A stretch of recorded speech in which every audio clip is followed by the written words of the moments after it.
Welcome to Putz Parcel. My name is Lisa. Let's get dirty. Well, it's been a little while since I did a video, but that's because wasn't much to report on. So I'm going to turn you around and show you what's been going on in the garden. Alright, so here we go. I'll start over here with the apple trees. My apple trees have flowered, but they haven't done a great job this year, so I'm not sure if I have trees that produce better every other year or what. We'll see. My gooseberries, got some gooseberries on it. My cherry bush was loaded with flowers. Let me see if I get close enough. You can see some baby cherries starting to form. My blueberries flowered early. Spring's been really weird this year. Not that it's not weird every year, but we've had a lot of hot days and then some cold days. So the blueberries all really flowered early. I started covering those so the birds don't get the berries. They will eat them when they are still green, I have learned. So I try to cover them early so I can get them. I'll have to finish covering those. These are just tree bags that I bought on Amazon. The far one there has strings to tie the bottom, and some of the other ones have a little bobble that you pinch and then adjust it. But I will continue to cover them. There is one or two little ones down towards the end that just don't do much year after year, so I'm debating what I want to do with those. And then my big raspberry lemonade or blueberry bushes on the end. I did splurge this year, and for the first time I have a raised bed. I actually bought two of these. The other one we didn't put together yet, but we have a plan for what we're going to do here in Strawberry Row. But in here I did plant some strawberries, and this is a currant bush. Here is the variety of strawberries I bought these last year for the first time, and they're at the other end of the garden. So these may or may not produce. These were runners that had come off of their mama. They had grown into my actual garden space, and I dug them out yesterday and transplanted them. We had a lot of rain last night, so we'll see what happens. Let me get in here. So I have onions everywhere. I have Walla Walla, candy, and red wing. Yeah, I said it right. Growing. There is my garlic. I am not sure what's going on with the garlic. It's kind of yellow looking this year. It's probably weather. I've said this before, the longer I'm gardening, I really think how my crops do depends more on the weather than the quality of my soil. I know they go hand in hand, but remember, I'm an in-ground gardener for the most part, branching out to raised beds. And if you don't like what I have to say, that's okay. You can just keep on scrolling. I'm just here to show you and tell you what I do. You do what works for you. Alright, so here is the first brassica bed. And in there I do have onions scattered as well. So in there's broccoli, cauliflower, and cabbage and onions. Up here I have my shell peas. This is lettuce that's seeded from what grew last year. I actually need to take a bunch of that out right now because we need some to eat. And that's a big long row, goes all the way down. I usually plant two of these, but this year that didn't work out. So 2 double rows of peas, and I usually get about 9 quarts of peas to put in my freezer, and then of course we eat some fresh. Now here under these baskets and colander are red beets. I do have some other ones growing. Even though I have a fence around my garden, something is getting in here, and it was eating off my red beets. I'm imagining it was a baby rabbit because that's all they can get through the chicken wire fence I have up. So I reseeded, put these baskets and the colander on top, and I'll leave those on until the plants get large enough that I can uncover them. And then down here I put a little bit of mini rows of things in front of the peas. Otherwise, this would have been the second row of peas. There are scallions. There are lettuces. I just think lettuce is the prettiest thing in the world when it's growing. Look at that speckled one in the back and the red. I just love lettuce. I think it's pretty. Some more lettuce. That is arugula and endive, and something is really enjoying my arugula. So this row is a bit of a quandary. Looks like I've got carrots, lettuce, and something else is coming up in there. Here's some more carrots, and carrots. More onions. I did put a couple of leeks out here and there as well. So I have these 2 little rows of onions on the end. And in between there, I have some leeks. I forget where else I put the leeks. There's some more onions. This is another brassica bed. Now this is a raised area. I just don't have it formed in with anything. And again, broccoli, cauliflower, and cabbages in here. I think this one is mostly broccoli. There's a couple cabbages in there. Alrighty. This is also lettuce that overwintered. I did plant that in fall. And here it is. We have eaten some of that. There is some giant spinach I had chopped. Thought I had chopped all of that off, blanched it and froze it, but that grew back. And then I have parsley in here that I planted in fall. It looks like it's going to go to seed, so I'll probably pull that out. This one doesn't look like it's in too bad a shape. I planted a broccoli in there, and look, it's got a little bud on it. So again, onions kind of everywhere, wherever I could put them. These are telephone peas, more onions, celery, I think that's tango. I did not plant those. I did start celery from seed this year, and I'm not sure what happened to it, but wasn't plantable, so I had to go buy some. Those are yellow snow peas. In my area, we call them sugar peas because they're sweet. This is the area I have reserved for my pepper plants. I'm thinking next week, towards the end of the week, it's going to be warm enough to get peppers and tomatoes out. We are going to have a couple of nights in the 40s yet. Tonight is going to be one of them. So I'm holding off on starting them. I believe that is some volunteer calendula coming up. I think that's what it is. Either that or there's zinnias. That could be another possibility. I think those were somewhere else and I moved them over.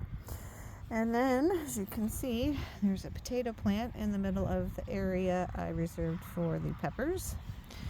There's some more potatoes, and underneath my cover here I have potatoes.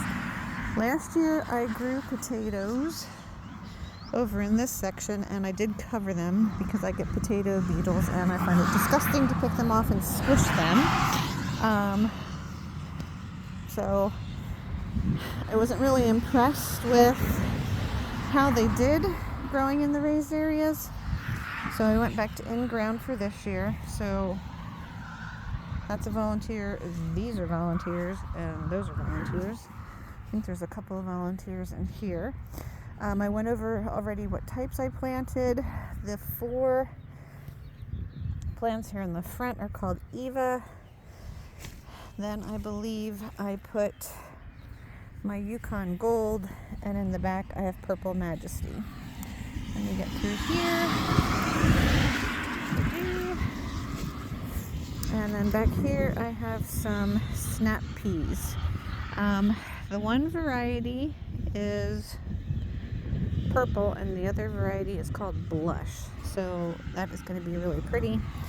And then I have chamomile. That is just kind of taking over and taking up some of my growing space. You can see the flowers are starting to open on that. So hopefully I will get to pick some of those before the aphids get too bad, because the black aphids just love my chamomile. Not sure why. And then that grosses me out too. Alright, so what I'm getting ready to do today is I'm going to plant 2 half rows of popcorn. Let me see if I can fatten them out here. And I think I grabbed the wrong ones. Oh, great. Nope, here we go. So, I am going to plant Japanese Hollis. These are 2 packs of the same variety, just from different companies. And they take, so, 85 days to maturity. And I have some volunteer popcorn coming up too. There's some in and amongst the potato plants. So anyway, that's going in these 2 rows next to the peppers. And then I'm going to plant 1 half row of beans. The variety of beans I am planting are called, well, these are seeds I saved from last year. They're called Tema. They do have some cold tolerance, so you can plant them earlier than other beans. So those are going to go in this row next to the hog panel. That is as far as I've gotten. I have some plans to plant some other things today. We'll see how far I get. I do know what I'm going to plant on that panel. That is going to be pole beans. Oops, sorry, I got fuzzy there. That is going to be pole beans. The far one here is tomatoes. Where that yellow cage is going to also be a tomato. I think I have 6 tomato plants to put out here. I really tried to scale back this year. And then I'll need to put like 1 more tomato plant on the inside edge of this trellis. And then the rest of that panel on the outside is going to be melons. I am also going to plant butterfly. Hold on, got it in my pouch here. Yes, butterfly peas on the T-posts. These are 5-foot T-posts, 6-foot T-posts. I don't know. I'm 5 foot and they're a little bit shorter than me. So I'm going to plant these on most of the T-posts, and these are flowers that you can collect and dry and make tea with, and it's delicious. I love it. If I get to it, I'm also going to try to get some baby corn in. Now, corn varieties, I did recently find out, I was always afraid to plant different varieties together, but as long as there is, I believe it's 10 days between tasseling, you can grow several different varieties of corn. I don't think you would want to grow sweet corn and popcorn. And right across the street from my house behind me is a large field that there's almost always field corn in. I haven't had an issue with cross-pollination from the field corn over here, but the baby corn only takes like 35 days before you can start picking baby corns. It's 30 to 35 days for maturity, and I got this variety from my gardener. I have another variety of baby corn which serves multiple purposes. This says you can also dry it for popcorn, or you can eat them as baby corn. And this one takes 75 to 90 days, I wrote down, for maturity. I guess if you're going to leave it, turn into popcorn. Those would be some teeny tiny little kernels. But I'm going to plant this variety from my gardener. My daughter loves baby corn. What else did I bring out with me? I'll have to show you my little pouch then if you haven't seen it. Hold on. Let's see if I can get a... Whoop. Here's my little pouch. Probably sold on me last year when my daughter was able to take for me, but she's a working girl now, so she can't. I also brought my box of cucumbers out. I'm gonna let the traffic go by. Give me a second. And I'm going to plant 1, 2, 3 varieties of cucumbers. And then the only other thing I have in my pouch are some flowers. So let me get these planted and I will go from there. I forgot to bring my pea and bean inoculant out, and I also just got a fresh new bag of trifecta from MR Gardener, so I'm going to go in and get those. But what I'm going to do, I don't know that you need to see me do this, but I'm going to sprinkle the pea and bean inoculant in the row for the beans, and I'm just going to put the tiniest sprinkle of trifecta in there. For the 2 rows of popcorn, I'm just going to give each of those the tiniest sprinkle of the trifecta. Alright, so for now, I'm going to go do that, and I'll catch up with you in a little bit. Alright, so let me see if I can get down in here. There are my bean seeds. I just took my pack of inoculant, sprinkle all the way down the row, and that's kind of what I do with my seeds too. As you can see, some places there's multiples together. I've never had any trouble with that. So then all I need to do is cover that up. Here, let me show you this if you haven't heard of it yet. This is a wonderful fertilizer from MI Gardener. It is called Trifecta. It's a good multi-purpose fertilizer. I'm also just going to sprinkle a teeny tiny bit of that down the row. Like I said, I'm going to put that in the rows for the popcorn, and then I'll plant the popcorn. And again, I just sprinkle the popcorn. I don't measure. Peace out. Be back. All right, my beans are now covered up. My row beans and my 2 rows of popcorns. And as you can tell, yes, I plant things very tight. It's okay. I'll be able to get to my peppers from the other side, hopefully. All right, now I'm going to move on to cucumbers.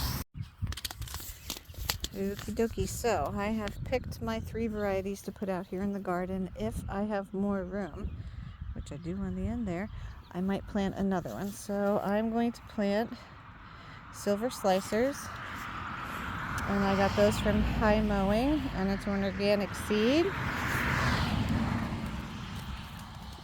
I'm going to plant the Soyu Long. Got those from Baker Creek. And I am going to plant this Garden Sweet Burpless variety. I love cucumbers. They do not love me, so most of my cucumbers turn into pickles. But maybe if I plant a burpless variety, I'll actually be able to eat some and enjoy them for a snack and in salads. So I'm just going to put 2 or 3 seeds in front of each one of these trellises at the bottom. I have 3. I'm going to just use my finger, and I'm going to just make a little hole and then cover them up. I'm sorry about the traffic again. If I can, I might try to get a little bit of that trifecta in the hole as well. Alright, sorry, I just flipped over the package of the Soyu Long, and it says they are also burpless, so that is wonderful. But I've been watching James from the Garden Channel grow these for years, and they've intrigued my interest. It says these can grow up to 18 inches long, and they're very mild, sweet, and burpless, so I'm excited. I also wanted to try, I have them in here. Let me grab them. Cucamelons. I also wanted to try these this year. We'll have to see if I have room. Even with sewing things very tight and very closely together, I don't have enough room to grow everything I want to grow. Okay, what else can I tell you for today? The only other thing is that under those insect nettings, now the reason I put that out is because I get cabbage.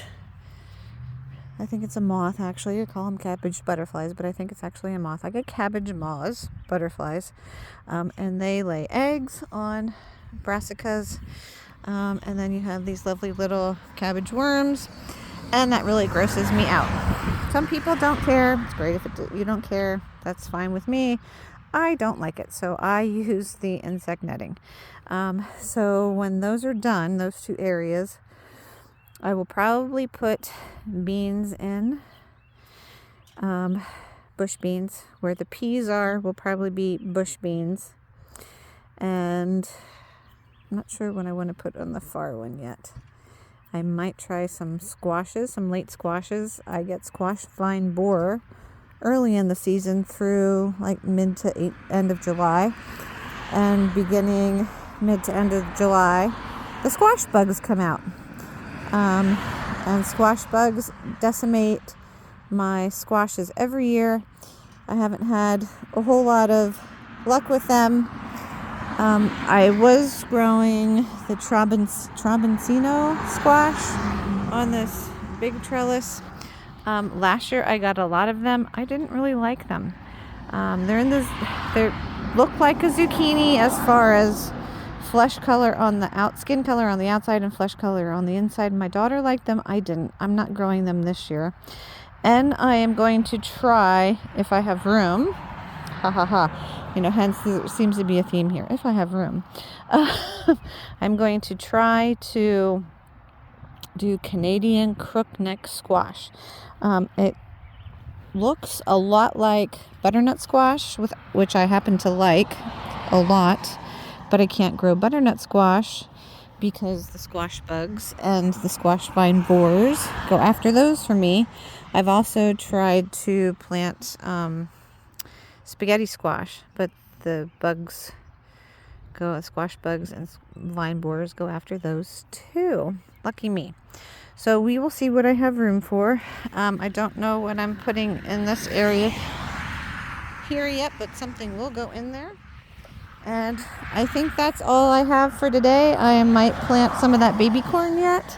And I have some flower packs in my little pouch here. We'll see how far I get and if I have room. Again, my name is Lisa. This is Puts Parcel. Thanks for joining me. Go get your hands dirty.